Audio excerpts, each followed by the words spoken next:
या आप हमारा टेलीग्राम चैनल भी ज्वाइन कर सकते हो, वहाँ से भी आपको इसका PDF प्राप्त हो जाएगा। और इसके साथ ही अगर आपको वीडियो अच्छा लगे तो इसे अपने फ्रेंड्स के साथ भी जरूर शेयर कीजिएगा, क्योंकि क्वेश्चन बहुत ज़्यादा इंपॉर्टेंट है आपके एग्जामिनेशंस के लिए। जिन एग्जामिनेशंस को फोकस करके ये PDF बनाया गया है वो एग्जामिनेशन है जिनमें ये क्वेश्चंस बहुत ज़्यादा इंपॉर्टेंस रखते हैं। वो है SSC का, रेलवे का, ग्रुप डी का, UPSC का, इसके अलावा PSC का, इसके अलावा बैंकिंग सेक्टर के एग्जामिनेशन होते हैं जिसमें GK आती है वो, और B.Ed का जो PTET का एग्जाम होता है, इसके अलावा जो BSTC का एग्जाम होता है, और टीचिंग फील्ड से रिलेटेड जितने भी एग्जामिनेशंस होते हैं उन सभी के लिए एग्जामिनेशन ये PDF बहुत ज़्यादा इंपॉर्टेंट है। तो ये बात आपको ध्यान रखनी है। तो शुरुआत करते हैं। किस संत ने अपने भक्ति संदेशों के प्रचार के लिए हिंदी का प्रयोग किया? वो संत जिसके द्वारा भक्ति संदेशों के प्रचार के लिए हिंदी भाषा का प्रयोग किया गया, वो संत थे रामानंद। शिवाजी के आध्यात्मिक गुरु कौन थे? शिवाजी के आध्यात्मिक गुरु थे रामदास। दासबोध के रचयिता कौन है? तो इसके रचयिता है रामदास। गुरु नानक का जन्म कब हुआ? गुरु नानक के जन्म की अगर बात की जाए तो इनका जन्म हुआ था 1469 में। गुरु नानक का जन्म कहाँ हुआ? इनका जन्म हुआ था तलवंडी में। सिख धर्म का संस्थापक किस सिख गुरु को कहा जाता है? तो वो है गुरु नानक। अमृतसर शहर का निर्माण किसने कराया था? इसका निर्माण कराया था गुरु रामदास ने। किस धर्मगुरु को इस्लाम न अपनाने के कारण अपना शीश कटवाना पड़ा था? वो धर्मगुरु जिन्होंने इस्लाम नहीं अपनाया था और जिसके कारण उन्होंने अपना शीश कटवा दिया था, वो संत थे गुरु तेग बहादुर। महात्मा गांधी के प्रिय भजन जो पीर पराई जाने रे के रचयिता कौन है? महात्मा गांधी का प्रिय भजन ही है ये पीर पराई जाने रे, और इसके रचयिता हैं नरसिंह मेहता। नरसिंह मेहता कहाँ के प्रमुख संत थे? ये संत थे गुजरात के। असम का चैतन्य किसे कहा जाता है? बहुत ही इंपॉर्टेंट क्वेश्चन है। असम का चैतन्य कहा जाता है शंकर देव को। मुगल शासक मोहम्मद शाह किस संप्रदाय की अनुयायी थे? मुगल शासक नाम है मोहम्मद शाह, और ये जिस संप्रदाय के अनुयायी थे वो संप्रदाय है शिवनारायण का संप्रदाय। गुरु नानक का जन्म स्थल तलवंडी नामक स्थान अब किस नाम से विख्यात है? गुरु नानक का जन्म हुआ था तलवंडी में, और अब इसी स्थान को कहा जाता है ननकाना साहिब। इस नाम से ये फेमस है। रामचरितमानस नामक ग्रंथ की रचना किसने की? रामचरितमानस नामक ग्रंथ की रचना की गई थी तुलसीदास जी के द्वारा। तुलसीदास का जन्म कहाँ हुआ था? तुलसीदास का जन्म हुआ था बांदा जिले के राजापुर गांव में। रायदासी संप्रदाय की स्थापना किसने की? रायदासी संप्रदाय की स्थापना की गई थी रैदास के द्वारा। देरास किसके शिष्य थे? देरास शिष्य थे रामानंद के। निपख नामक आंदोलन किस धर्म ने चलाया था? निपख आंदोलन का ध्यान रखना है आपको नाम, और ये चलाया था दादू दयाल ने। सिक्कों के 10वें गुरु कौन थे? सिक्कों के 10वें गुरु थे गुरु गोविंद सिंह। धर्म दीक्षा विधि पाहुल की स्थापना किसने की? इसकी स्थापना की थी गुरु गोविंद सिंह ने। सिखों का प्रमुख त्योहार कौन सा है? तो वो है बैसाखी। किस सिख गुरु ने पंजाबी भाषा के लिए गुरुमुखी लिपि की शुरुआत की? तो वो की है गुरु रामदास ने। क्षेत्रफल की दृष्टि से भारत का विश्व में कौन सा स्थान है? तो वो है 7वां स्थान है क्षेत्रफल की दृष्टि से भारत का विश्व में।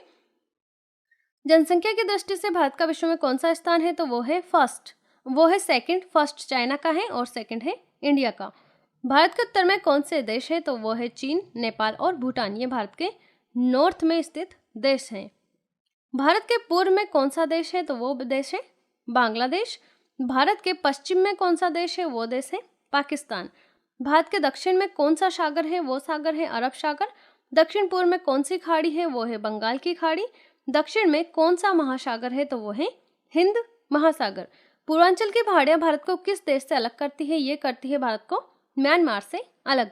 मन्नार की खाड़ी और पाक जलडमरू मध्य भारत को किस देश से अलग करते हैं? एक तो है मन्नार की खाड़ी और एक है पाक जलडमरू मध्य।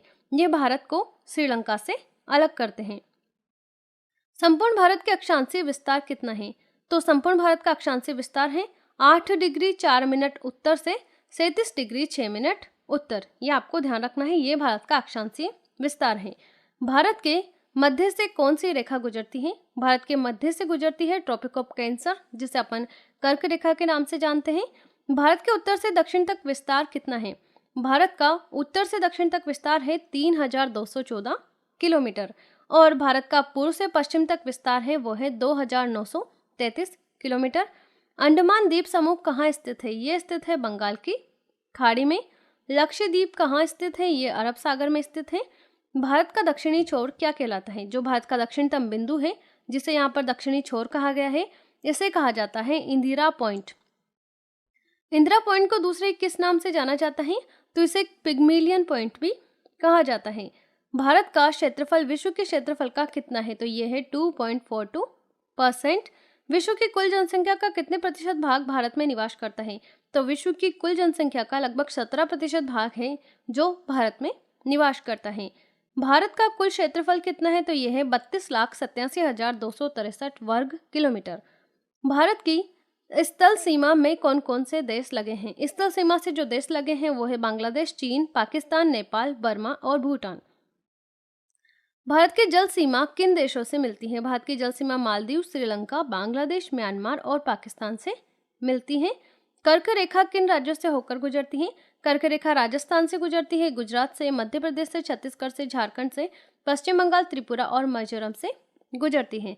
भारत की मुख्य भूमि की दक्षिणी सीमा कितने अक्षांश हैं? तो वो है 8 डिग्री 4 मिनट। यह मुख्य भूमि की बात की जा रही है, ये आपको ध्यान रखना है। भारत का मानक समय कहाँ से लिया गया है? तो भारत का मानक समय लिया गया है इलाहाबाद के नैनी नामक स्थान से, जो भारत का सबसे बीच का देशांतर है, वहां से ये लिया गया है। भारत के मानक समय और ग्रीनविच समय में कितना अंतर है? तो इसमें अंतर है 5.5 घंटे का। भूमध्य रेखा से भारत के दक्षिण छोर की कितनी दूरी है? तो वो है 876 किलोमीटर्स। भारत की स्थल सीमा की लंबाई कितनी है? तो यह है 15,200 किलोमीटर। भारत की मुख्य भूमि की तटरेखा की लंबाई कितनी है? तो वो है 6100 किलोमीटर। भारत की कुल तटरेखा की लंबाई द्वीप समूहों सहित यहाँ पर बोला गया है, तो वो है टोटल 7516 किलोमीटर।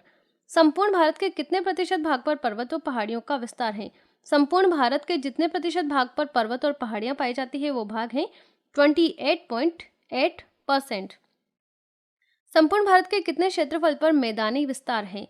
तो भारत का 44% भाग ऐसा है जहां पर मैदान है। इसके बाद है भारत में समुद्र तटरेखा वाले राज्यों की संख्या कितनी है? तो समुद्र तटरेखा वाले राज्यों की संख्या 9 है।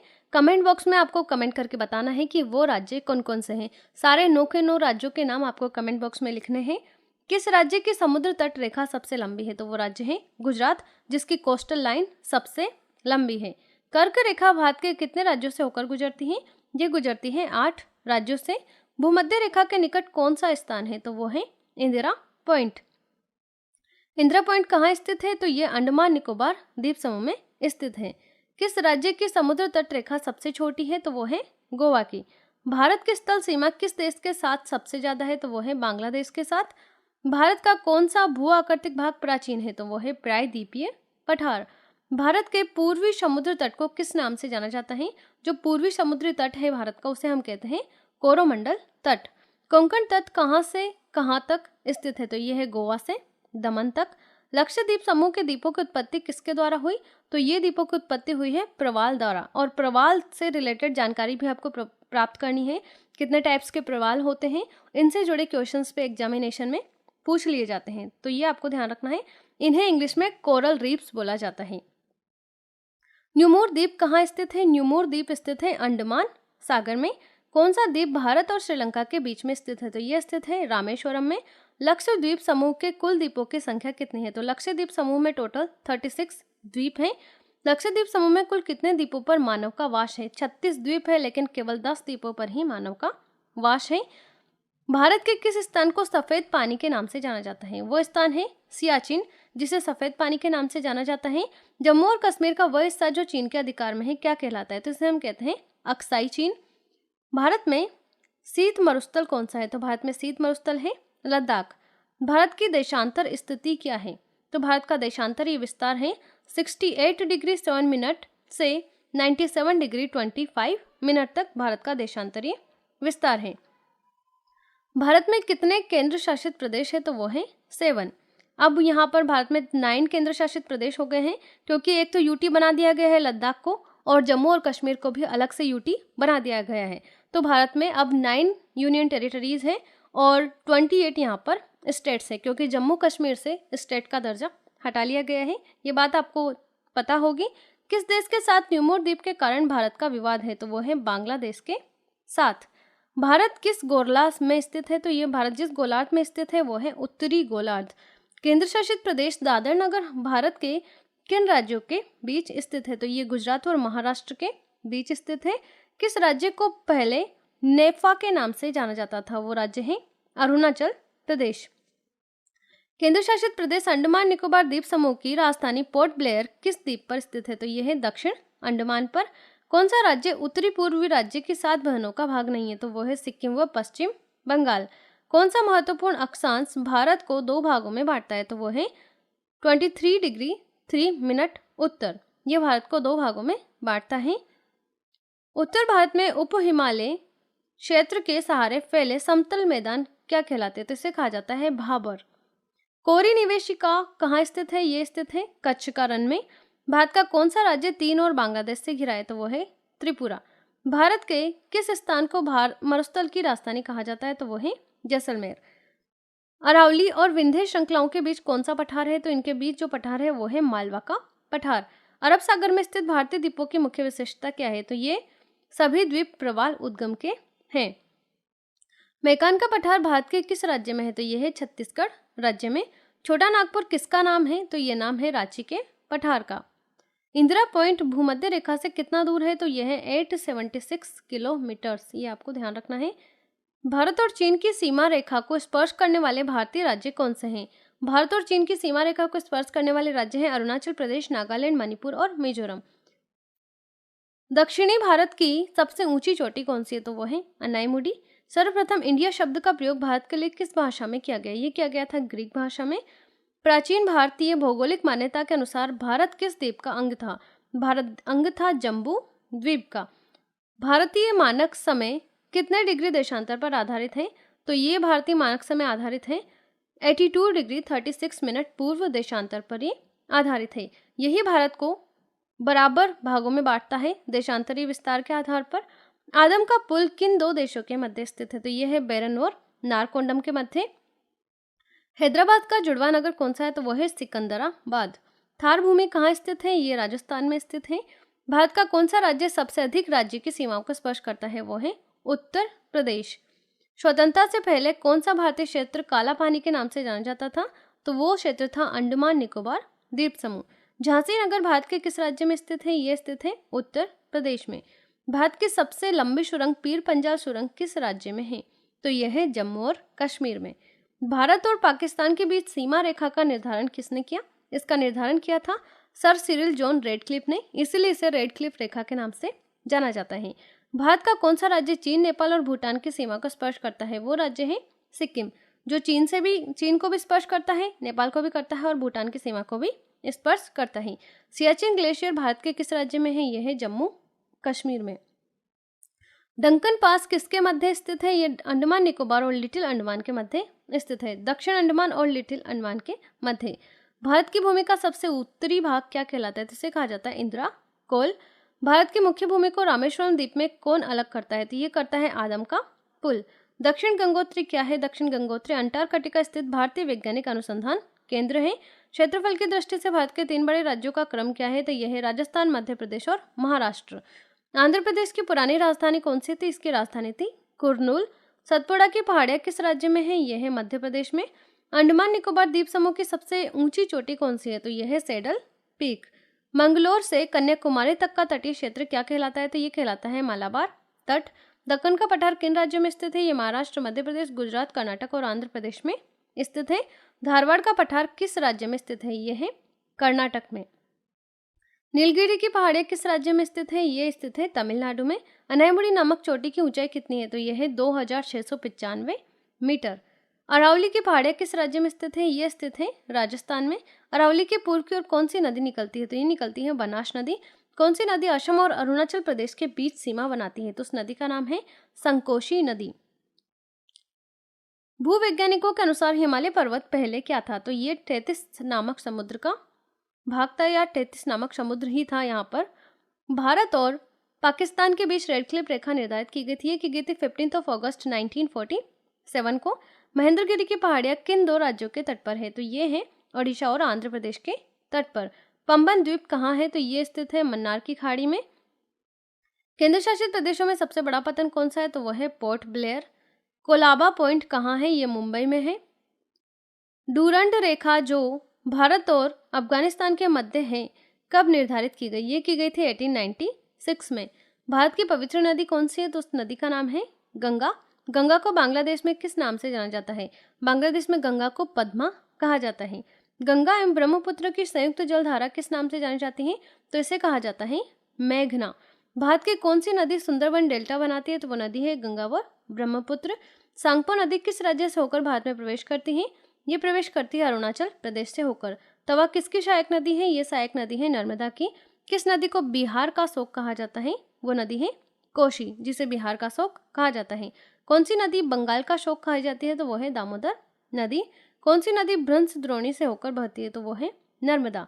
हाल ही में केंद्र सरकार ने किस नदी को राष्ट्रीय दर्जा देने की घोषणा की है? तो वो नदी है गंगा। प्रायद्वीपीय भारत की सबसे बड़ी नदी कौन सी है? तो वो है गोदावरी। भारत में बहने के अनुसार भारत की सबसे लंबी नदी कौन सी है? तो वो है गंगा। भारत में बहने के अनुसार पूछा गया है। कावेरी नदी कहाँ गिरती है? ये बंगाल की खाड़ी में गिरती है। पंजाब के निर्माण में सबसे महत्वपूर्ण नदी कौन सी है? तो वो है सिंधु। कौन सी नदी पश्चिम की ओर बहती है और अरब सागर में गिरती है? तो वो नदी है नर्मदा, जो पश्चिम की ओर बहती है और अरब सागर में गिरती है। कौन सी दो नदियों की लंबाई लगभग समान है? तो वह है सिंधु 2880 किलोमीटर, व ब्रह्मपुत्र 2900 किलोमीटर। कावेरी जल विवाद किन राज्यों के बीच है? तो यह है कर्नाटक और तमिलनाडु के बीच। किस नदी को बृहद गंगा के नाम से जाना जाता है? तो ये जाना जाता है गोदावरी नदी को। कौन सी नदी अपना मार्ग बदलने के लिए प्रसिद्ध है? तो वह है कोसी नदी।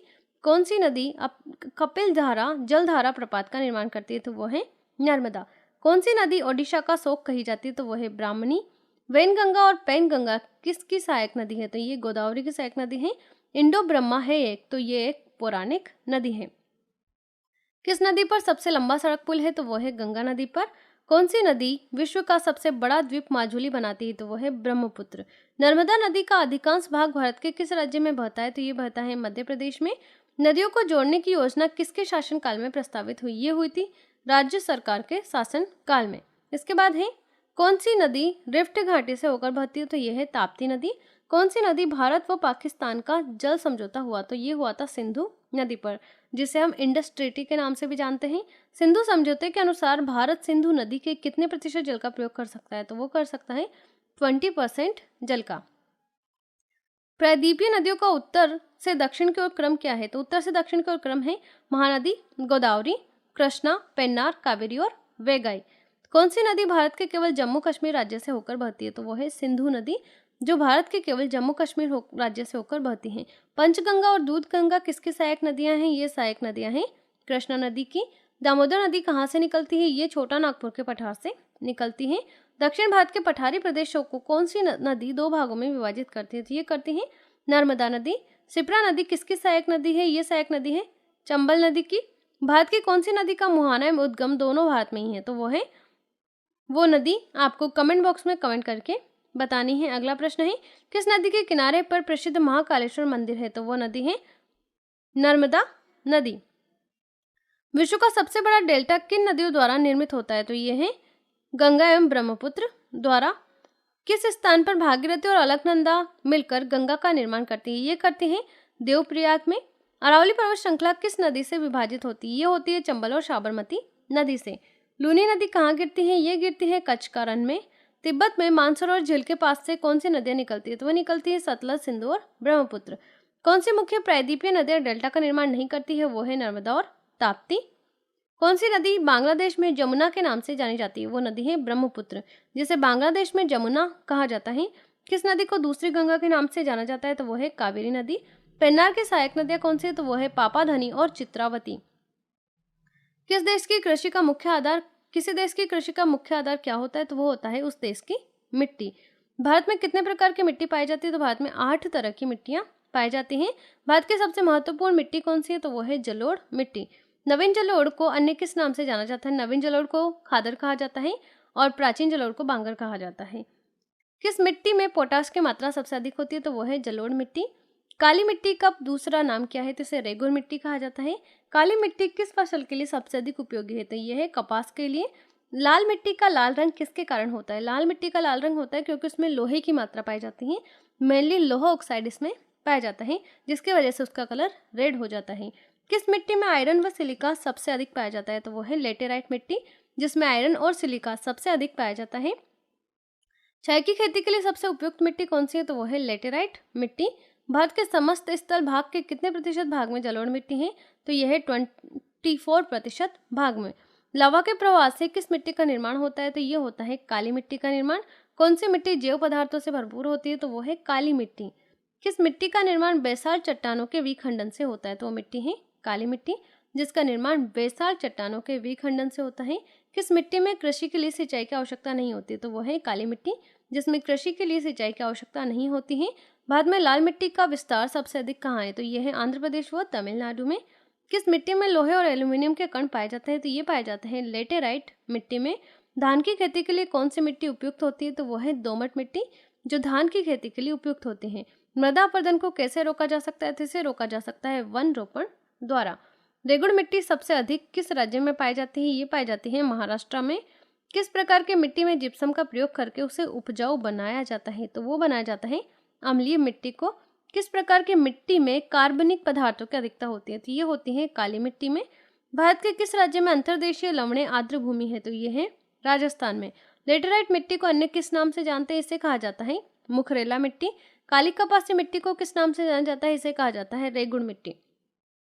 लेटेराइट मिट्टी सबसे अधिक कहाँ पाई जाती है? ये पाई जाती है मालाबार तटीय प्रदेशों में। ग्रेनाइट और नाइस चट्टानों के द्वारा किस मिट्टी का निर्माण होता है? तो इसमें होता है लाल मिट्टी का निर्माण।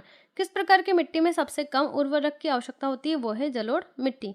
भारत के उत्तरी मैदानों में किस प्रकार की मिट्टी पाई जाती है? तो ये पाई जाती है जलोढ़ मिट्टी। किस मिट्टी का प्रायद्वीपीय भारत में सर्वाधिक क्षेत्र है? तो वो है काली मिट्टी। पुरानी जलोढ़ मिट्टी को अन्य किस नाम से जाना जाता है? तो इसे कहा जाता है बांगर। गंगा में जलोढ़ मिट्टी भूमि की सतह से कितने नीचे तक पाई जाती है? ये पाई जाती है 600 मीटर तक। लेटेराइट मिट्टी के निर्माण में उत्तरदायी कौन है? तो वो है अपक्षालन एवं केशिका क्रिया। कौन सी मिट्टी सूख जाने पर कठोर एवं गीली होने पर लिपलिपी हो जाती है? तो ये है लेटेराइट मृदा। मिट्टी के अध्ययन को क्या कहा जाता है? इसे कहा जाता है मृदा विज्ञान। भारतीय कृषि अनुसंधान परिषद ने मिट्टी को कितने भागों में बांटा है? तो ये बांटा है 8 भागों में। भारत में वन महोत्सव कब मनाया जाता है? ये मनाया जाता है जुलाई के प्रथम सप्ताह में। वनों के किस हेतु कौन सी नीति चलाई गई? तो ये चलाई गई है राष्ट्रीय वन नीति। राष्ट्रीय वन नीति का शुभारंभ कब हुआ? ये हुआ था 1952 में। वनों के कटाव को रोकने के लिए कौन सा आंदोलन चलाया गया था? वो आंदोलन था चिपको आंदोलन। चिपको आंदोलन किसने चलाया था? ये चलाया था सुंदरलाल बहुगुणा ने। चिपको आंदोलन को किस पुरस्कार से सम्मानित किया गया था? इसे किया गया था राइट लाइवलीहुड पुरस्कार से। फॉरेस्ट रिसर्च इंस्टीट्यूट कहाँ है? यह है देहरादून में। Indian institute of forest management की स्थापना कब और कहाँ की गई? इसकी स्थापना की गई थी 1981 ईस्वी में भोपाल में। राष्ट्रीय वन नीति के अनुसार देश के कितने प्रतिशत क्षेत्रफल पर वन होना चाहिए? वो है 33% क्षेत्रफल पर।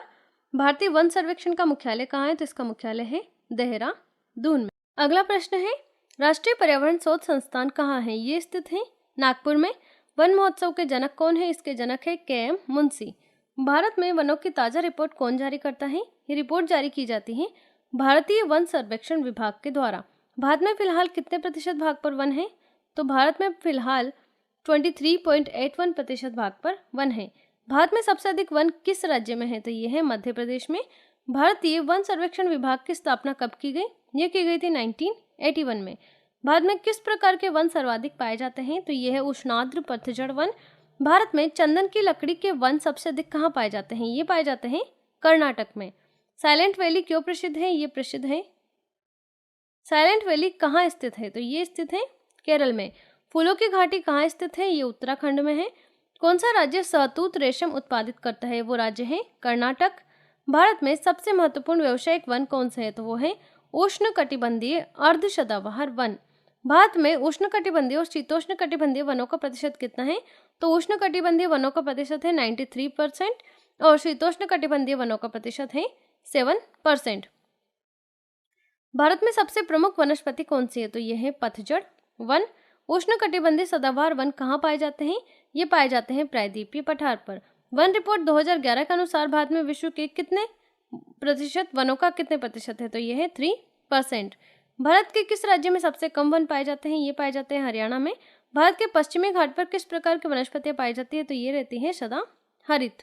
दलदली व ज्वार भाटा वाले क्षेत्रों में पाए जाने वाले वनों को क्या कहा जाता है? इन्हें कहा जाता है मैंग्रोव वन। वनों की दृष्टि से भारत के शीर्ष 3 राज्यों का अवरोही क्रम क्या है? तो यह है मध्य प्रदेश, अरुणाचल प्रदेश और छत्तीसगढ़। कौन सा वृक्ष सदाबहार वृक्षों की श्रेणी में नहीं आता? तो वो है महोगनी। कितनी ऊंचाई के बाद हिमाचल पर वनस्पति नहीं उगती है? तो वो है 6000 मीटर की ऊंचाई के बाद। गंगा ब्रह्मपुत्र के डेल्टाई क्षेत्रों में किस वृक्ष की अधिकता के कारण इसे सुंदरवन कहा जाता है? तो वो है सुंदरी वृक्ष की अधिकता के कारण। भारत में जैव विविधता के ताप स्थल कौन से है? तो वो है पूर्वी हिमालय, पश्चिमी घाट। भारत के किस भौतिक प्रदेश में उष्णकटिबंधीय से लेकर अल्पाइन प्रकार की वनस्पति पाई जाती है? तो ये पाए जाते हैं उत्तरी हिमालय के पर्वतीय प्रदेश में। जिस स्थान में 100 सेंटीमीटर से 200 सेंटीमीटर औसत वर्षा होती है वहाँ किस प्रकार के वन पाए जाते हैं? तो वहाँ पाए जाते हैं उष्णाद्र पतझड़ वन। केंद्र सरकार ने नई वन नीति की घोषणा कब की थी? ये की थी 1988 में। भारत में सर्वप्रथम किस स्थान पर उद्यान स्थापित किया गया? उद्यान स्थापित किया गया था जिम कार्बेट उद्यान, नैनीताल में, उत्तराखंड में। वर्तमान में देश में कितने राष्ट्रीय उद्यान हैं? तो वो है 100। वर्तमान में देश में कितने वन्यजीव अभयारण्य हैं? तो वो है 514। वर्तमान में देश में कितने संरक्षण रिजर्व है? तो वो है 43। वर्तमान में देश में कितने समुदाय रिजर्व है? तो वो है 4। किस राज्य केंद्र शासित प्रदेश में सबसे ज्यादा वन्यजीव अभयारण्य है? तो वो है अंडमान और निकोबार द्वीप समूह में। किस राज्य केंद्र शासित प्रदेश में सबसे अधिक राष्ट्रीय उद्यान है? तो वो है मध्य प्रदेश में। कौन सा अभयारण्य जंगल हाथियों के लिए प्रसिद्ध है? तो वो है पेरियार। दाची गांव वन्यजीव अभयारण्य भारत के किस राज्य में है? तो यह है जम्मू कश्मीर में। राजाजी राष्ट्रीय पार्क किस जानवर का प्राकृतिक आवास है? तो यह है जंगली हाथी का। भारत का प्रथम तितली उद्यान कहाँ है? तो यह है बन्नरघट्टा जैविक उद्यान, बेंगलुरु, कर्नाटक में। भारतीय गैंडे किस राज्य में सबसे ज्यादा पाए जाते हैं? ये पाए जाते हैं काजीरंगा अभयारण्य में। बुक्सा बाग परियोजना भारत के किस राज्य में है? तो यह है पश्चिमी बंगाल में। वन्यजीव कोष का प्रतीक क्या है? तो इसका प्रतीक है पांडा। एक सींग वाला गेंडा कहाँ पाया जाता है? तो ये पाया जाता है असम व पश्चिम बंगाल में। देश हंगुल परियोजना कब शुरू की गई? ये की गई थी 1970 में। शेर परियोजना कब शुरू की गई? ये की गई थी 1972 में। बाघ परियोजना कब शुरू की गई? ये की गई थी 1973 में। घड़ियाल परियोजना कब शुरू की गई? ये की गई थी 1974 में। गेंडा परियोजना कब शुरू की गई? ये शुरू की गई थी 1987 में। हिमचीता परियोजना कब शुरू की गई? ये की गई थी 1987 में। मगर प्रजनन परियोजना कब शुरू की गई? ये शुरू की गई थी 1975 में। लाल पांडा परियोजना कब शुरू की गई? ये की गई थी 1996 में। हाथी परियोजना शुरू की गई थी 1991 में।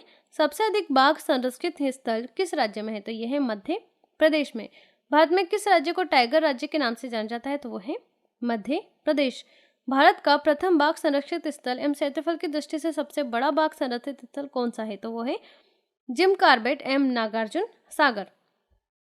देश में अब तक कितने जैवमंडल संरक्षित क्षेत्र है? तो वो है बायोस्फीयर रिजर्व जिनको कहा गया है, स्थापित किए जा चुके हैं। तो इनकी संख्या है 18। भारत के कितने स्थल विश्व धरोहर सूची में आते हैं? तो वो है 30। भारत वानस्पतिक सर्वेक्षण विभाग की स्थापना कब की गई और इसका मुख्यालय कहाँ है? तो इसका मुख्यालय है 1970 ईस्वी में की गई और इसका मुख्यालय है कोलकाता में। भारत प्राणी विज्ञान सर्वेक्षण की स्थापना कब की गई थी और इसका मुख्यालय कहाँ है? तो इसका मुख्यालय है 1916 में स्थापना की गई थी और इसका मुख्यालय कोलकाता में है। भारत के उपराष्ट्रपति की तुलना में देश के राष्ट्रपति से की जा सकती है। किस देश के राष्ट्रपति से की जा सकती है? तो ये की जा सकती है संयुक्त राज्य अमेरिका के उपराष्ट्रपति से। राज्यसभा का पदेन अध्यक्ष कौन होता है? तो वो होता है उपराष्ट्रपति। राज्यसभा के बैठकों का सभापति कौन होता है? वो होता है उपराष्ट्रपति। उपराष्ट्रपति का चुनाव कैसे होता है? ये होता है अप्रत्यक्ष रूप से। उपराष्ट्रपति के चुनाव हेतु कौन सा प्रणाली अपनाई जाती है? तो वो है एकल संक्रमणीय प्रणाली। उपराष्ट्रपति के पद व गोपनीयता की शपथ कौन दिलाता है? तो वो दिलाता है राष्ट्रपति। भारत के उपराष्ट्रपति का चुनाव कौन करता है? तो वो करता है संसद के दोनों सदन। उपराष्ट्रपति अपना त्यागपत्र किसे देता है? ये देता है राष्ट्रपति को। उपराष्ट्रपति अपना मत का प्रयोग कब करता है? ये करता है मतों के बराबर रहने की स्थिति में। भारत के प्रथम उपराष्ट्रपति कौन थे? तो ये थे सर्वपल्ली राधाकृष्णन। कार्यकाल समाप्त होने से पहले उपराष्ट्रपति को हटाने का अधिकार किसको है? तो ये है संसद को। किस सदन में उपराष्ट्रपति को पदच्युत रखने का प्रस्ताव रखा जाता है? तो वो है राज्यसभा में। भारत में लगातार 2 बार उपराष्ट्रपति कौन रहा था? तो वो रहा था सर्वपल्ली राधाकृष्णन। अगला प्रश्न है मोहम्मद हामिद अंसारी क्रम के हिसाब से कौन से उपराष्ट्रपति थे? तो ये थे 12वें। उपराष्ट्रपति के चुनाव में उम्मीदवार के नामांकन के लिए निर्वाचक मंडल में कम से कम कितने अनुमोदन आवश्यक है? तो वो है 20। उपराष्ट्रपति के चुनाव संबंधी विवाद को कौन देखता है? तो वो देखते हैं सर्वोच्च न्यायालय। उपराष्ट्रपति का कार्यकाल कितना होता है? तो ये होता है 5 वर्ष का। उपराष्ट्रपति पद हेतु कम से कम कितने आयु आवश्यक है? तो वो है 35 ईयर्स की। उपराष्ट्रपति को किसका सम्मान वेतन मिलता है? तो ये मिलता है लोकसभा अध्यक्ष के समान। संविधान के किस अनुच्छेद में उपराष्ट्रपति का वर्णन है? तो ये है आर्टिकल 63 में। उपराष्ट्रपति किस सदन का सदस्य नहीं हो सकता है? तो वो है राज्यसभा का। भारत की उत्तरी सीमा पर कौन सा पर्वत है? तो वो है हिमालय। हिमालय का सर्वोच्च शिखर कौन सा है? तो वो है माउंट एवरेस्ट। भारत की सबसे ऊंची चोटी कौन सी है? तो वो है K2 गार्डविन ऑस्टिन। भारत में हिमालय पर्वत श्रृंखला की सबसे ऊंची चोटी कौन सी है? तो वो है कंचनजंगा। कौन सी हिमालय की पर्वत चोटी असम राज्य में है? तो वो है नाम्बा बर्वे में। हिमालय की उत्पत्ति किस भूसन्नति से हुई है? तो ये हुई है टिथिस सागर से। भारत की कौन सी पर्वत चोटी संसार की दूसरी सबसे ऊंची चोटी है? तो वो है K2। कारकोरम पर्वत श्रृंखला का दूसरा नाम क्या है? तो इसका नाम है कृष्णागिरी। लघु हिमालय श्रेणी के ढालों पर छोटे छोटे घास के मैदानों को क्या कहा जाता है? इसे कहा जाता है मर्ग। हिमालय पर्वत की अराकान योमा नामक चोटी किस देश में है? तो ये है म्यांमार में। उत्तराखंड की सबसे ऊंचा पर्वत चोटी कौन सी है? तो वो है नंदा देवी। शिवालिक श्रेणी का निर्माण कहाँ से हुआ? ये हुआ था सीने जोइक से। कंचनजंगा भारत के किस राज्य में स्थित है? तो ये है सिक्किम में। भारत की सबसे प्राचीन पर्वत श्रेणी कौन सी है? तो ये है अरावली। अरावली पर्वत का सर्वोच्च शिखर क्या कहलाता है? तो इसे कहा जाता है गुरु शिखर। सबसे बड़ा हिमनद कौन सा है? तो यह है सियाचिन। कौन सी पर्वतमाला सह्याद्री के नाम से जानी जाती है? तो यह है केरल। गिरनार पहाड़ियां कहाँ स्थित है? ये बिहार में है। छोटा नागपुर के पठार की सबसे ऊंची चोटी कौन सी है? तो यह है पारसनाथ। हिमालय के सर्वोच्च शिखर की ऊंचाई कितनी है? तो यह है 8,850 मीटर। कोडाई कनाल किस पर्वत श्रृंखला पर स्थित है? तो यह है पालनी पर्वत श्रृंखला पर। कौन सी पहाड़ियां नर्मदा और ताप्ती के बीच में है? तो वह है सतपुड़ा की पहाड़ियां। भारत और म्यांमार के बीच कौन सी पर्वत श्रेणी सीमा का निर्धारण करती है? तो वह है खासी पटकोई और अराकान योमा। कुल्लू घाटी किन पर्वत श्रेणियों के बीच है? तो यह है मध्य हिमालय और शिमालिक हिमालय के बीच। हिमालय में हिमरेखा कहाँ स्थित है? ये स्थित है 4,500 से 6,000 मीटर तक। शिवराई की पहाड़ियां कहाँ स्थित है? ये स्थित है तमिलनाडु में। भारत में उत्तर पश्चिम में कौन सा पर्वत शिखर स्थित है? तो वो है अरावली पर्वत शिखर। किस पर्वत को सागर माथा और चोमोलुंगमा के नाम से जाना जाता है? तो वो है माउंट एवरेस्ट। भारत के प्रधानमंत्री की नियुक्ति कौन करता है? जिसकी नियुक्ति करता है राष्ट्रपति। योजना आयोग का अध्यक्ष कौन होता है? तो इसका अध्यक्ष होता है प्रधानमंत्री। संघीय मंत्रिमंडल की बैठक का सभापति कौन होता है? तो ये होता है प्रधानमंत्री। प्रधानमंत्री का कार्यकाल होता है 5 वर्ष का। प्रधानमंत्री पद से त्यागपत्र देने वाले पहले प्रधानमंत्री कौन थे? तो वो थे मोरारजी देसाई। कौन से प्रधानमंत्री सबसे अधिक समय तक प्रधानमंत्री रहे? वो थे जवाहरलाल नेहरू। प्रधानमंत्री बनने के लिए न्यूनतम आयु कितनी होती है? तो ये होती है 25 ईयर्स की। संसदीय शासन प्रणाली सर्वप्रथम किस देश में लागू हुई? ये हुई थी ब्रिटेन में। भारतीय संविधान के अनुसार तथ्यात्मक संप्रभुता किसमें निहित है? तो यह है प्रधानमंत्री में। भारत के प्रथम प्रधानमंत्री थे जवाहरलाल नेहरू। अभी तक कितने प्रधानमंत्रियों की मृत्यु अपने पद पर रहते हुए हुई है? तो वो है 3 प्रधानमंत्री। प्रधानमंत्री को पद एवं गोपनीयता की शपथ कौन दिलाता है? तो वो है राष्ट्रपति। किस प्रधानमंत्री ने एक बार अपने पद से हटने के बाद दोबारा पद संभाला था? वो है इंदिरा गांधी। जवाहरलाल नेहरू के बाद भारत के प्रधानमंत्री कौन बने? वो बने थे गुलजारी लाल नंदा। संसदीय शासन प्रणाली में वास्तविक कार्यपालिका की शक्ति किसके पास होती है? तो ये शक्ति होती है प्रधानमंत्री के पास। सबसे कम आयु में प्रधानमंत्री कौन बने? वो बने थे राजीव गांधी। लोकसभा में बहुमत दल का नेता कौन होता है? ये होता है प्रधानमंत्री। किस प्रधानमंत्री की नियुक्ति के समय वे किसी भी सदन का सदस्य नहीं थे? तो वो थे HD देवगौड़ा। कौन से प्रधानमंत्री एक भी दिन संसद नहीं गए? वो थे चौधरी चरण सिंह। यथार्थ कार्यपालिका की समस्त सत्ता किसमें निहित होती है? तो ये होती है मंत्री परिषद में।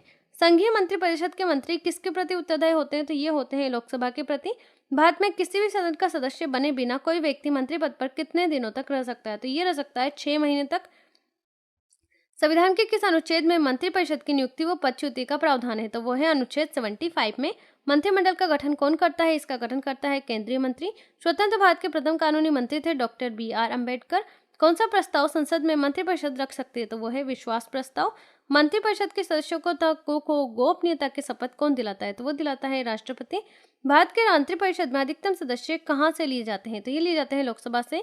स्वतंत्र भारत के प्रथम प्रतिरक्षा मंत्री कौन थे? तो वो थे सरदार पटेल। स्वतंत्र भारत के प्रथम वित्त मंत्री कौन थे? तो वो थे डॉक्टर जॉन मथाई। क्या राज्यसभा का सदस्य मंत्रिपरिषद का सदस्य बन सकता है? तो हाँ, राज्यसभा का सदस्य मंत्रिपरिषद का सदस्य बन सकता है। खैबर दर्रा कहाँ है? तो यह है पाकिस्तान और अफगानिस्तान के बीच। आर्य किस दर्रे से होकर भारत में आए थे? तो वो दर्रा था खैबर दर्रा। प्रसिद्ध जवाहर सुरंग का नाम किस प्राकृतिक दर्रे को दिया गया है? तो ये दिया गया है बनिहाल दर्रे को। पालधार दर्रा किन 2 राज्यों को जोड़ता है? तो ये केरल व तमिलनाडु को जोड़ता है। तुजू दर्रा किन 2 राज्यों को जोड़ता है? ये जोड़ता है म्यांमार को जोड़ता है। नाथुला दर्रा भारत को किस देश से जोड़ता है? नाथुला दर्रा जो है वो भारत के किस राज्य को अन्य देश से जोड़ता है? तो वो है राज्य सिक्किम। बोमडिला दर्रा किस राज्य में स्थित है? ये अरुणाचल प्रदेश में है। जोजिला दर्रा किस राज्य में है? ये जम्मू कश्मीर में है। किस दर्रे से होकर तीर्थयात्री मानसरोवर झील के दर्शन करते हैं? तो वो दर्रा है माना दर्रा। जम्मू से श्रीनगर का मार्ग किस दर्रे से होकर जाता है? ये जाता है बनिहाल दर्रे से। कौन सा दर्रा 2006 में भारत और चीन के व्यापार को बढ़ाने के लिए खोला गया था? वो दर्रा है नाथुला दर्रा। पिपली घाट दर्रा किस पर्वतीय भाग में स्थित है? ये अरावली में स्थित है। जेलेपला दर्रा किस राज्य में है? ये सिक्किम में है। पांचला दर्रा किस राज्य में है? ये हिमाचल प्रदेश में है। बुर्जिल दर्रा किस राज्य में है? ये जम्मू कश्मीर में है। नासिक और मुंबई को कौन सा दर्रा जोड़ता है? तो वो है थाल घाट दर्रा। कौन सा कोलकाता और मुंबई को कौन सा दर्रा जोड़ता है? तो वो है भोरघाट। थालाघाट और भोरघाट दर्रे किस पर्वतमाला में स्थित है? तो ये है पश्चिमी घाट में। भारत की कार्यपालिका का अध्यक्ष कौन होता है? तो वो होता है राष्ट्रपति। भारत के राष्ट्रपति की तुलना किस देश के सम्राट से की जा सकती है? तो ये की जा सकती है ब्रिटेन के सम्राट से। राष्ट्रपति पद्धति में समस्त कार्यपालिका की शक्तियां किस में निहित होती हैं? तो ये निहित होती हैं राष्ट्रपति में। अगला प्रश्न है, भारतीय संविधान के अनुसार भारत का प्रथम नागरिक कौन होता है? तो वो होता है राष्ट्रपति। भारत की तीनों सेनाओं का सर्वोच्च सेनापति कौन होता है? तो वो भी राष्ट्रपति ही होता है। भारत के राष्ट्रपति पद के लिए उम्मीदवार की न्यूनतम एज क्या होनी चाहिए? तो इनकी न्यूनतम आयु होनी चाहिए 35 वर्ष। राष्ट्रपति का चुनाव किस पद्धति द्वारा होता है? तो ये समानुपातिक प्रतिनिधित्व एवं एकल संक्रमणीय प्रणाली द्वारा होता है। भारत के राष्ट्रपति का चुनाव कौन संचालित करता है? तो ये करता है निर्वाचन आयोग। राष्ट्रपति के चुनाव संबंधी मामले कहाँ भेजे जाते हैं? तो ये भेजे जाते हैं उच्चतम न्यायालय में। भारत के राष्ट्रपति का चुनाव कितने वर्षों के लिए होता है? तो ये होता है 5 वर्ष के लिए। राष्ट्रपति को उनके पद से कैसे हटाया जा सकता है? तो इसे हटाया जा सकता है संसद द्वारा महाभियोग चलाकर। राष्ट्रपति पर महाभियोग किस आधार पर चलाया जाता है? तो ये चलाया जाता है संविधान का अतिक्रमण करने पर। भारत के राष्ट्रपति को पद एवं गोपनीयता की शपथ कौन दिलाता है? तो वो होता है भारत का मुख्य न्यायाधीश। संविधान के किस अनुच्छेद के अंतर्गत राष्ट्रपति मुख्य न्यायाधीश के समक्ष शपथ ग्रहण करता है? तो वो है अनुच्छेद 60। राष्ट्रपति अपना त्यागपत्र किसे सौंपता है? ये उपराष्ट्रपति को अपना त्यागपत्र सौंपते हैं। राष्ट्रपति के त्यागपत्र की सूचना उपराष्ट्रपति किसे देता है? तो ये सूचना दी जाती है लोकसभा अध्यक्ष को। भारत के कौन से राष्ट्रपति निर्विरोध चुने गए थे? तो वो थे नीलम संजीव रेड्डी। स्वतंत्र भारत के प्रथम राष्ट्रपति जो जिस स्टेट से बिलोंग करते थे वो स्टेट है बिहार। भारत के किस राष्ट्रपति की मृत्यु कार्यकाल खत्म होने से पहले हुई? तो उनका नाम है डॉक्टर जाकिर हुसैन। भारत का राष्ट्रपति किसकी नियुक्ति नहीं करता है? तो वो नियुक्ति नहीं करते हैं उपराष्ट्रपति की। कमेंट बॉक्स में कमेंट करके बताइएगा कि उपराष्ट्रपति की नियुक्ति कौन करता है, जरूर बताना कमेंट बॉक्स में। वित्त बिल के लिए किसकी स्वीकृति आवश्यक है? तो वो है राष्ट्रपति की। लोकसभा व राज्यसभा में राष्ट्रपति कुल कितने सदस्य मनोनीत कर सकता है? तो वो है 14 सदस्य। भारत को उपराष्ट्रपति को कौन सलाह देता है? तो वो है संघीय मंत्रिपरिषद। कौन सा व्यक्ति कार्यवाहक राष्ट्रपति तथा उच्चतम न्यायालय का मुख्य न्यायाधीश रहा? तो वो थे एम हिदायतुल्ला। किस विधेयक को राष्ट्रपति पुनर्विचार के लिए नहीं लौटाता है? तो वो है धन विधेयक। युद्ध व भारी आक्रमण की स्थिति में आक्रमणकारी के विरुद्ध युद्ध की घोषणा कौन करता है? तो वो है राष्ट्रपति। किसी व्यक्ति को दोषी पाए जाने पर उसे समाधान दे सकता है? तो वो है राष्ट्रपति। भारत के राष्ट्रपति ने किस मामले में वीटो शक्ति का प्रयोग किया था? वो मामला है भारतीय डाकघर अधिनियम। भारत के राष्ट्रपति व उपराष्ट्रपति की अनुपस्थिति में कार्यभार कौन ग्रहण करेगा? तो वो ग्रहण करेगा सर्वोच्च न्यायालय का मुख्य न्यायाधीश। अध्यादेश जारी करने का अधिकार राष्ट्रपति का कौन सा अधिकार है? तो ये एक विधायी अधिकार है। भारत का राष्ट्रपति किसके द्वारा चुना जाता है? ये सांसदों एवं विधानसभा सदस्यों द्वारा चुना जाता है। श्रीमती प्रतिभा पाटिल भारतीय गणतंत्र में कौन सी राष्ट्रपति बनी? ये बनी थी 12वीं। कौन से राष्ट्रपति 2 बार राष्ट्रपति चुने गए थे? तो वो चुने गए थे डॉक्टर राजेंद्र प्रसाद। किसी भौगोलिक क्षेत्र को अनुसूचित क्षेत्र घोषित करने का अधिकार किसको है? तो वो है राष्ट्रपति को। भारत का संवैधानिक अध्यक्ष कौन होता है? भारत का संवैधानिक अध्यक्ष होता है राष्ट्रपति। भारत के प्रथम राष्ट्रपति डॉक्टर राजेंद्र प्रसाद का चुनाव कैसे हुआ था? तो इनका चुनाव हुआ था संविधान सभा द्वारा। भारत का राष्ट्रपति राज्यसभा में कितने सदस्य मनोनीत करता है? तो टोटल 12 सदस्य ये मनोनीत करता है। भारत के राष्ट्रपति का वेतन कितना होता है? तो वो होता है 1,50,000 रुपये प्रति माह। किसी राज्य में राष्ट्रपति शासन कितने समय के लिए रह सकता है? तो वो रह सकता है 3 वर्षों के लिए। राज्य में राष्ट्रपति शासन की घोषणा कौन करता है? तो वो करता है राष्ट्रपति। भारतीय संविधान के अनुसार भारत का राष्ट्रपति राज्य का क्या होता है? तो ये होता है राज्य का संवैधानिक अध्यक्ष। भारत के राष्ट्रपति का चुनाव होता है अप्रत्यक्ष रूप से। राष्ट्रपति चुनाव के लिए प्रस्तावक एवं अनुमोदकों की संख्या कितनी होती है? तो ये होती है 50-50। 1950। भारत में किसके चुनाव में अनुपातिक प्रतिनिधित्व प्रणाली अपनाई जाती है? तो ये अपनाई जाती है राष्ट्रपति के चुनाव में। राष्ट्रपति पद रिक्त होने पर कितने समय में भरना आवश्यक है? तो ये आवश्यक है 6 माह में भरना। भारत के राष्ट्रपति की मर्जी तक किसी राज्य में अपने पद पर कौन रह सकता है? तो ये रह सकता है राज्यपाल। राष्ट्रपति किस सूची के विषय पर अध्यादेश जारी करता है? तो वह है संघ सूची व संवर्ती सूची। जब किसी विधेयक को संसद में प्रस्तुत किया जाता है तो किसकी अनुमति के बाद अधिनियम बन जाता है? तो ये अधिनियम बनता है राष्ट्रपति की अनुमति के बाद। भारतीय संविधान में भारत को कैसे वर्णित किया गया है? तो भारत को राज्यों का संघ के रूप में वर्णित किया गया है। भारतीय संघ में किसी राज्य को सम्मिलित करने का अधिकार किसको है? तो ये है संसद को। नए राज्य का गठन अथवा उसकी सीमा में परिवर्तन करने का अधिकार किसको है? तो ये अधिकार है संसद को। 500 से अधिक देशी रियासतों को भारत में विलय करने के लिए कौन उत्तरदायी है? तो वो है सरदार पटेल। भाषाई आधार पर राज्यों का पुनर्गठन किस वर्ष किया गया था? ये किया गया था 1956 में। भाषाई आधार पर भारत का प्रथम राज्य कौन सा गठित किया गया? तो वो राज्य था आंध्र प्रदेश। राज्य पुनर्गठन आयोग का गठन कब किया गया? इसका गठन किया गया था 1953 ईस्वी में। भारत में इस समय कितने राज्य व केंद्र शासित प्रदेश है? तो 28 राज्य हैं और 7 केंद्र शासित प्रदेश हैं। पांडिचेरी को किस वर्ष भारतीय संघ में शामिल किया गया था? पांडिचेरी को 1962 में भारतीय संघ में शामिल किया गया था। संविधान लागू होने के पश्चात कौन सा भारतीय संघ का एक आरक्षित राज्य था? तो वो राज्य था सिक्किम। किस संवैधानिक संशोधन के अंतर्गत सिक्किम को भारत का सह राज्य बनाया गया? सिक्किम को भारत का सह राज्य बनाया गया था 35वें संशोधन द्वारा। हिमाचल प्रदेश को राज्य का दर्जा कब मिला? ये मिला था 1971 में। सिक्किम को राज्य का दर्जा कब दिया गया? ये दिया गया था 1975 में।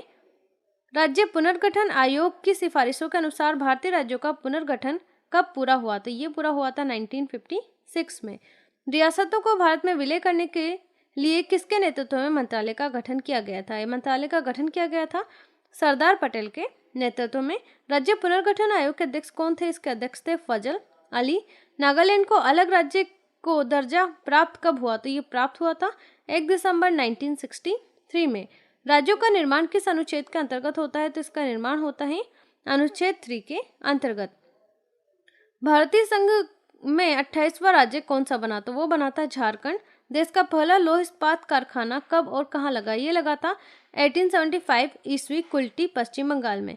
भारत में पहला एल्यूमिनियम कारखाना कहाँ लगा? ये लगा था 1937 ईस्वी में आसनसोल में। सेल का पूरा नाम क्या है? इसका पूरा नाम है steel authority of India limited. SAIL की स्थापना कब की गई? इसकी स्थापना की गई थी 1973 में। ब्रिटेन के सहयोग से कौन सा कारखाना निर्मित है? तो वो है दुर्गापुर, जो पश्चिम बंगाल में है। रूस के सहयोग से कौन सा कारखाना निर्मित है? तो वो है बोकारो, जो झारखंड में है। राउरकेला स्टील कारखाना किस देश के सहयोग से निर्मित है? तो यह है जर्मनी के सहयोग से। रूस के सहयोग से दूसरा कौन सा कारखाना निर्मित है? तो यह है भिलाई, जो छत्तीसगढ़ में है। निजी क्षेत्र में स्टील का कौन सा कारखाना निर्मित है? तो यह है TISCO, Tata iron and steel company. TISCO की स्थापना कब हुई थी? ये हुई थी 1907 में। लौह अयस्क सबसे अधिक किस राज्य में पाया जाता है? तो ये पाया जाता है झारखंड में। झारखंड व ओडिशा राज्यों से देश का कितने प्रतिशत लोहा प्राप्त होता है? तो ये होता है 75%। किस राज्य को देश का कुल 51% अभ्रक निकाला जाता है? तो वो राज्य है राजस्थान से। जवार खदान किस खनिज के लिए प्रसिद्ध है? तो ये जस्ता उत्पादन के लिए प्रसिद्ध है। लिग्नाइट का सबसे अधिक भंडार किस राज्य में है? ये है तमिलनाडु में। भिलाई इस्पात संयंत्र किस पंचवर्षीय योजना में स्थापित किया गया? तो ये किया गया था द्वितीय पंचवर्षीय योजना में। हिंदुस्तान स्टील लिमिटेड की स्थापना कब की गई? ये की गई थी 1953 में। बर्नपुर में Indian iron and steel company की स्थापना कब की गई? ये स्थापना की गई थी 1918 में। अगला अपना प्रश्न है, कर्नाटक के भद्रावती में मैसूर, जिसे बाद में विश्वेश्वरैया कहा जाने लगा, लौह एवं इस्पात कारखाने की स्थापना कब की गई? इस कारखाने की स्थापना की गई थी 1923 में। किस सन में कुल्टी एवं हीरापुर के कारखानों को भारतीय लौह एवं इस्पात कंपनी में मिला दिया गया? तो मिलाया गया था 1936 ईस्वी में। 1937 ईस्वी में किस स्थान पर इटली स्टील कॉरपोरेशन बंगाल की स्थापना हुई? तो ये हुई थी बर्नपुर में। स्टील कॉरपोरेशन ऑफ बंगाल को किस वर्ष भारतीय लौह एवं इस्पात कंपनी में मिला दिया गया? तो ये मिलाया था 1953 में। 1953 ईस्वी में बर्नपुर, हीरापुर व कुल्टी कारखानों को किस नाम से जाना गया? तो इन्हें जाना जाने लगा इसको के नाम से। द्वितीय योजना काल में लगाए गए 3 नए कारखाने कौन से थे? तो ये थे भिलाई, दुर्गापुर और राउरकेला। भिलाई, दुर्गापुर एवं राउरकेला कारखानों को किस कंपनी के अंतर्गत रखा गया था? तो इन्हें रखा गया था हिंदुस्तान स्टील लिमिटेड के अंतर्गत। तीसरी पंचवर्षीय योजना में कौन से कारखाने की स्थापना का निर्णय लिया गया? तो ये लिया गया था निर्णय बोकारो के कारखाने की स्थापना का निर्णय इसमें लिया गया था। बोकारो कारखाने में इस्पात का उत्पादन किस वर्ष प्रारंभ हुआ? बोकारो कारखाने में इस्पात का उत्पादन प्रारंभ हुआ था 1974 में। वर्तमान समय में दुर्गापुर, राउरकेला, बोकारो, भिलाई, सलेम के कारखाने किस कंपनी के अंतर्गत आते हैं? तो ये आते हैं steel authority of India limited के अंतर्गत। दुर्गापुर, राउरकेला, बोकारो, भिलाई, सलेम के अलावा किस जगह लोहे में इस्पात के कारखाने स्थापित किए गए? तो ये किए गए थे विशाखापट्टनम एवं विजयनगर में। किन देशों के बाद कच्चे इस्पात के सबसे बड़े उत्पादकों के रूप में भारत का दुनिया में चौथा स्थान है? तो सबसे पहले चीन है, फिर जापान है, फिर अमेरिका है और उसके बाद है अपना भारत। भारत के पास कच्चे तेल का और प्राकृतिक गैस का कितना भंडार है? तो वो है 757 मिलियन मीट्रिक टन और प्राकृतिक गैस का है 1241 बिलियन क्यूबिक मीटर। ये इसका भंडार है। पेट्रोलियम और प्राकृतिक गैस क्षेत्र, जिसमें पेट्रोलियम उत्पादन, गैस का परिवहन, रिफाइनिंग और मार्केटिंग शामिल है, किस देश के सकल घरेलू उत्पादन यानी कि जीडीपी में कितना इसका हिस्सा है? तो इसकी जितनी हिस्सेदारी है वो है 15% से ज़्यादा। भारत विश्व का कौन से नंबर का सबसे बड़ा तेल उत्पादक उपभोक्ता देश है? तो ये है चौथा उपभोक्ता देश है, ये आपको ध्यान रखना है। भारत में कार्यरत तेल रिफाइनरियों में से निजी क्षेत्र की रिफाइनरियां हैं, तो टोटल 2 निजी क्षेत्र की रिफाइनरियां हैं। विश्व के किन प्रमुख देशों के तेल क्षेत्रों में भारत के अधिकतर सरकारी तेल कंपनियों की हिस्सेदारी है? तो वो है सूडान, मिस्र, Libya, Ivory Coast, Vietnam, Myanmar, Russia, Iraq, Qatar व ऑस्ट्रेलिया। इनमें भारत की हिस्सेदारी है। भारत के अधिकतर सरकारी तेल कंपनियों की हिस्सेदारी इसमें है। रूस के सखालिन फर्स्ट तेल क्षेत्र में भारत की कितने प्रतिशत हिस्सेदारी? तो इसमें टोटल 20% हिस्सेदारी है। खांडसारी उद्योग के बाद भारत का दूसरा सबसे बड़ा लघु उद्योग कौन सा है? तो वो है हथकरघा। रोजगार समता में हथकरघा उद्योग का स्थान किस देश में कौन सा है? तो ये जो है स्थान देश में है दूसरा, कृषि के बाद ये दूसरे स्थान पर है। देश में सूती वस्त्र का पहला कारखाना फोर्ट ग्लोस्टर में कब लगाया गया था? फोर्ट ग्लोस्टर कोलकाता में है और ये लगाया गया था 1818 ईस्वी में। मुंबई में काउसजी डाबर द्वारा सूती वस्त्र का कारखाना कब लगाया गया था? ये लगाया गया था 1854 में। भारत में जूट का प्रथम कारखाना 1854 ईस्वी में पश्चिम बंगाल में किस शहर में लगाया गया? पश्चिम बंगाल में जिस शहर में लगाया गया वो शहर है रिसरा। भारत में ऊन की पहली मिल 1870 ईस्वी में कहाँ स्थापित की गई? ये स्थापित की गई थी कानपुर में। भारत में कागज उद्योग की पहली मिल पश्चिम बंगाल के श्रीरामपुर में किस वर्ष में लगाई गई? ये लगाए गए थे 1812 ईस्वी में। भारत का प्रथम रेयन कारखाना किस सन में रायपुरम केरल में ट्रावनकोर रेयन लिमिटेड के नाम से स्थापित हुआ? ये हुआ था 1950 ईस्वी में। सोने का रेशा किस उद्योग को कहा जाता है? तो ये कहा जाता है जूट उद्योग को। भारत में संपूर्ण विश्व का कितने प्रतिशत जूट के सामानों का निर्माण करता है? तो ये करता है 35%। भारत का सबसे बड़ा सीमेंट उत्पादक राज्य कौन सा है? तो वो है Rajasthan. Association cement company ACC की स्थापना कब हुई? इसकी स्थापना हुई थी 1936 में। सर्वप्रथम उर्वरक कारखाना कहाँ स्थापित किया गया? ये किया गया था 1906 में रानीपेट नामक स्थान पर। अमोनिया उर्वरक कारखाना कहाँ स्थापित किया गया? ये किया गया था 1944 में बेलेगुला नामक स्थान पर। भारत में किस प्रकार के उर्वरक की खपत सबसे अधिक होती है? तो ये होती है नाइट्रोजनी उर्वरक की खपत। भारत किस उर्वरक के लिए आयात पर निर्भर है? तो ये निर्भर है पोटास उर्वरक के लिए आयात पर।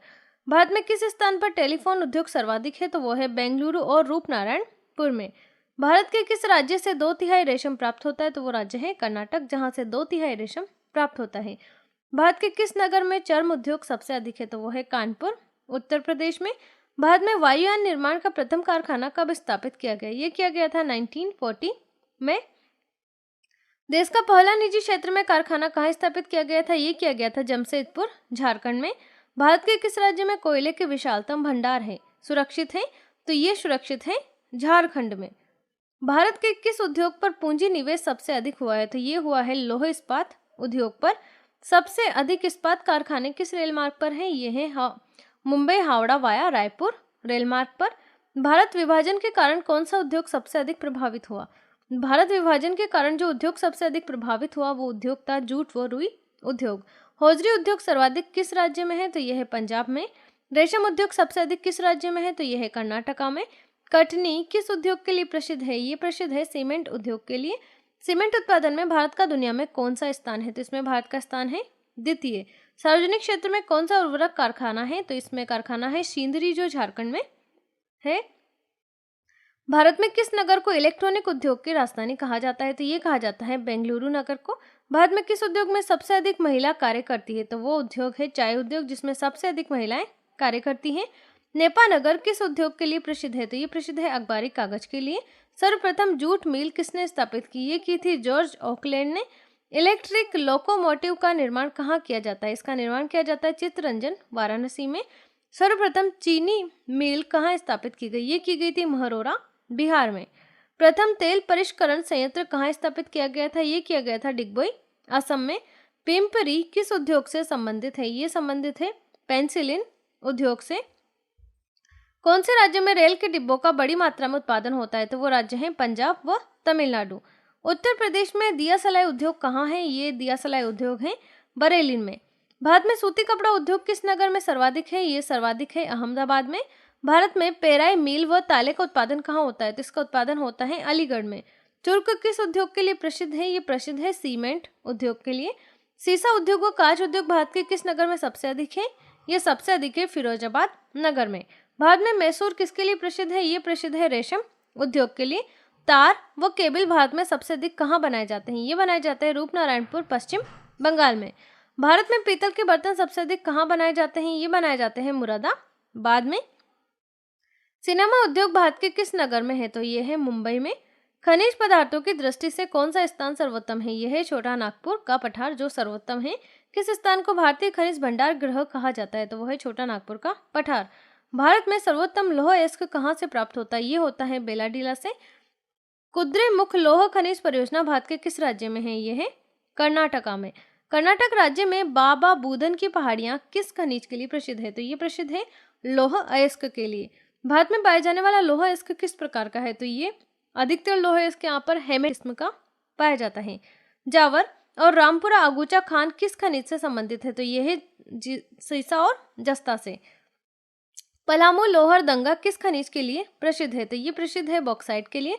भारत का 55% अभ्रक कौन सा राज्य देता है? तो कौन से राज्य से प्राप्त होता है? तो ये प्राप्त होता है आंध्र प्रदेश से। कोडरमा किस खनिज के लिए प्रसिद्ध है? ये प्रसिद्ध है अभ्रक के लिए। अभ्रक में उत्पादन में भारत का विश्व में कौन सा स्थान है? तो भारत का इसमें प्रथम स्थान है। गुजरात में स्थित मोतीपुरा खान में किस प्रकार का पत्थर निकाला जाता है? इसमें सफेद संगमरमर निकाला जाता है। झरिया किस खनिज के उत्पादन के लिए प्रसिद्ध है? तो ये प्रसिद्ध है कोयला के उत्पादन के लिए। भारत में मिलने वाला अधिकांश कोयला किस भूभाग से प्राप्त होता है? भारत में मिलने वाला अधिकांश कोयला गोंडवाना भूभाग से प्राप्त होता है। भारत में सर्वप्रथम कोयला का उत्पादन कब और कहाँ किया गया? ये किया गया था रानीगंज में। न्यू वैली खनन किस खनिज के लिए प्रसिद्ध है? तो ये प्रसिद्ध है लिग्नाइट के लिए। भारत में सबसे अधिक कोयला किस राज्य में पाया जाता है? ये पाया जाता है झारखंड में। भारत में खनिज तेल भंडार किस प्रकार की चट्टानों में पाए जाते हैं? ये पाए जाते हैं अवसादी चट्टानों में। भारत में सर्वप्रथम खनिज तेल का वास्तविक उत्पादन कहाँ हुआ था? इसका वास्तविक उत्पादन हुआ था डिगबोई, असम में। ओएनजीसी तेल व प्राकृतिक गैस आयोग की स्थापना कब की गई? इसकी स्थापना की गई थी 1956 में। काई कालूर खनिज तेल किस नदी घाटी के क्षेत्र में है? तो ये है कृष्णा गोदावरी नदी घाटी के क्षेत्र में। मंगला नामक तेल कुआं किस राज्य में है? तो ये तेल कुआं है राजस्थान में। भारत की सबसे महत्वपूर्ण यूरेनियम खान कहाँ है? ये है जादूगोड़ा में। एनटीपीसी का पूरा नाम क्या है? इसका पूरा नाम है national thermal power corporation. NTPC की स्थापना कब हुई? इसकी स्थापना हुई थी 1975 ईस्वी में। एनएचपीसी का पूरा नाम क्या है? इसका पूरा नाम है national hydro electro power corporation और इसकी स्थापना हुई थी जून 1976 में। एईसी का पूरा नाम क्या है? तो इसका पूरा नाम है एटॉमिक एनर्जी कमीशन, यानी कि परमाणु ऊर्जा आयोग। और एईसी की स्थापना कब हुई? तो इसकी स्थापना हुई थी 1948 में, 1948 में। डीएसी का पूरा नाम क्या है? तो इसका पूरा नाम है डिपार्टमेंट ऑफ एटॉमिक एनर्जी, यानी कि परमाणु ऊर्जा विभाग। डीएसी की स्थापना कब हुई? इसकी स्थापना हुई थी 1954 ईस्वी में। कौन सा स्रोत गैर परंपरागत स्रोत की श्रेणी में आता है? तो वो स्रोत है बायोगैस। किस प्रकार की ऊर्जा से वायु प्रदूषण सबसे कम होता है? वो ऊर्जा है सौर ऊर्जा। भारत में सबसे अधिक ऊर्जा किससे प्राप्त की जाती है? तो ये सबसे अधिक ऊर्जा भारत में प्राप्त की जाती है ताप विद्युत से। भारत में पहली बार लहर ऊर्जा परियोजना कहाँ स्थापित की गई? ये की गई थी वीजी नजाम, त्रिवेंद्रम के पास है ये। कारकापर परमाणु शक्ति केंद्र किस राज्य में है? तो ये है गुजरात में। भारत का प्रथम परमाणु रिएक्टर कौन सा है और यह कब शुरुआत हुआ? तो सबसे पहला परमाणु रिएक्टर भारत का है अप्सरा, 1956 में शुरू हुआ था। शून्य ऊर्जा एक्सपेरिमेंटल थर्मल रिएक्टर कौन सा है? तो यह है जर्लिना। भारत का पहला न्यूट्रॉन रिएक्टर कौन सा है? तो यह है कामिनी, 1988 में शुरू हुआ था। भारत में परमाणु ऊर्जा का उत्पादन कब हुआ? तो ये इसका उत्पादन का आरंभ हुआ था 1969 में। भारत में परमाणु ऊर्जा का शुभारंभ कहाँ से हुआ? इसका शुभारंभ हुआ था तारापुर से। तारापुर परमाणु केंद्र कहाँ है? ये महाराष्ट्र में है। रावत भाटा परमाणु केंद्र कहाँ है? ये राजस्थान में है। केगा परमाणु शक्ति केंद्र किस राज्य में है? ये है कर्नाटक में। भारत में वर्तमान में कितने परमाणु रिएक्टर कार्यरत है? तो भारत में वर्तमान में 20 परमाणु रिएक्टर कार्यरत है। भारत के परमाणु रिएक्टरों में कितने मेगावाट विद्युत पैदा होती थी? ये होती है 4780। भारत में उत्पादित परमाणु ऊर्जा देश में कुल उत्पादित विद्युत का कितने प्रतिशत है? तो ये है 3%। भारत में भूतापीय ऊर्जा का संयंत्र कहाँ स्थापित किया गया है? ये स्थापित किया गया है हिमाचल प्रदेश में। चूखा जल विद्युत परियोजना किन देशों की संयुक्त परियोजना है? यह संयुक्त परियोजना है भारत व भूटान की। भारत की प्रथम जल विद्युत परियोजना कौन सी है? वह किस नदी पर है? प्रथम जल विद्युत परियोजना है शिव समुद्रम परियोजना और ये कावेरी नदी पर है। भारत व एशिया की एकमात्र अधोभौमिक संचय जल विद्युत परियोजना किस राज्य में है? ये है हिमाचल प्रदेश में। भारत में विद्युत आपूर्ति सर्वप्रथम कहाँ हुई? ये हुई थी दार्जिलिंग में। पवन ऊर्जा के उत्पादन में भारत का कौन सा स्थान है? तो इसका भारत में स्थान है 5वां। भारत में वाणिज्यिक ऊर्जा की कितने प्रतिशत पूर्ति कोयले से होती है? वाणिज्यिक ऊर्जा की 67% पूर्ति कोयले से होती है। भारत में ओबरा शहर क्यों प्रसिद्ध है? तो ये प्रसिद्ध है थर्मल पावर प्लांट के लिए। भारत में भूतापीय ऊर्जा संयंत्र कहाँ है? ये है हिमालय प्रदेश के मणिकर्ण में। देश के कुल विद्युत उत्पादन में ताप विद्युत का योगदान कितना है? तो ये है 70%। तालचेर एवं इंदौर किसके लिए विख्यात है? ये विख्यात है तापीय शक्ति संयंत्रों हेतु। मुंद्रा अल्ट्रा मेगा पावर परियोजना कहाँ स्थित है? ये स्थित है गुजरात में। एनटीपीसी सिंगरौली कहाँ स्थित है? ये उत्तर प्रदेश में स्थित है। लोकटक शक्ति परियोजना किस राज्य में स्थित है? ये मणिपुर में स्थित है। टनकपुर परियोजना किस राज्य में है? ये है उत्तराखंड में। उत्तराखंड राज्य पूर्णतः किस प्रकार की ऊर्जा पर निर्भर है? तो ये निर्भर है जल विद्युत ऊर्जा पर। बीएआरसी का पूरा नाम क्या है? तो इसका पूरा नाम है Bhabha atomic research centre. BARC का मुख्यालय कहाँ है? तो इसका मुख्यालय है ट्राम्बे, महाराष्ट्र में। परमाणु शोध के इंदिरा गांधी केंद्र की स्थापना कब व कहाँ की गई? इसकी स्थापना की गई थी 1971 ईस्वी में कलपक्कम, चेन्नई में। भारत विश्व का कौन से नंबर का सबसे बड़ा उत्पादक देश है और ये कुल ऊर्जा का कितना प्रतिशत उत्पादन करता है? तो ये करता है 11वां सबसे बड़ा देश है और 2.4% उत्पादित करता है। विश्व के सबसे बड़े ऊर्जा उपभोक्ता देशों में भारत का स्थान कौन सा है? तो इसमें भारत का स्थान है 6ठा। भारत विश्व की कुल ऊर्जा का कितने प्रतिशत उपभोग करता है? भारत करता है 3.7% उपभोग। भारत में ऊर्जा के विकास दर कितने प्रतिशत प्रति वर्ष है? तो इसकी विकास दर है 3.6% प्रति वर्ष। कोयला उत्पादन में भारत का स्थान विश्व में अमेरिका और चीन के बाद कौन सा है? तो यह है तीसरा। भारत में कोयले के उत्पादन का कितने प्रतिशत से भी अधिक गैर कोखकारी कोयले का उत्पादन होता है? तो वो होता है 90%। कोयले की सर्वाधिक खपत किस में होती है? तो ये होती है विद्युत उत्पादन में। भारत कोयले का कुछ निर्यात अपने किन समीपवर्ती देशों को करता है? ये करता है म्यांमार, श्रीलंका, पाकिस्तान व सिंगापुर को। भारत अच्छे किस्म का कुकिंग कोयला किस देश से आयात करता है? ये करता है ऑस्ट्रेलिया से। भारत के कुल कितने सिंचित भंडार का कितने प्रतिशत कोयला गोंडवाना काल का है? तो यह है 96%। भारत के कुल उत्पादन का लगभग कितने प्रतिशत भाग गोंडवाना काल के कोयले से प्राप्त होता है? यह है 98%। भारत में मिलने वाला गोंडवाना काल का कोयला मुख्यतः किस प्रकार का है? तो यह है बिटुमेन्स प्रकार का। कोयला उत्पादन में अग्रणी 5 राज्य कौन से हैं? तो वो है झारखंड, छत्तीसगढ़, ओडिशा, मध्य प्रदेश और आंध्र प्रदेश।